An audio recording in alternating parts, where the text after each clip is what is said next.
Pag-usapan naman natin ang isang gamot na madalas na iniinom nating mga Pilipino, pero, hindi nila alam kung gaano kapanganib itong gamot na ito. Ito yung tinatawag na prednisone. Ang prednisone ay isang malakas na steroid na ginagamit kapag mayroong matinding hika, allergy at mga autoimmune diseases.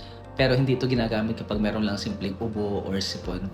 At kapag ininom ninyo yung prednisone, pinapahina nito yung inyong immune system. Ibig sabihin kahit gumagaan na yung inyong pakiramdam, puwedeng lumalala pa rin yung mga infeksyon katulad kapag meron kang TB or pulmonya.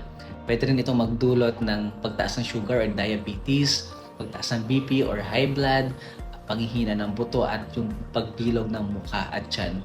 Kailangan din natin tandaan na hindi ito puwedeng biglaang itigil kapag matagal lang iniinom dahil puwede itong magdulot ng biglang panghihina, shock at kamatayan.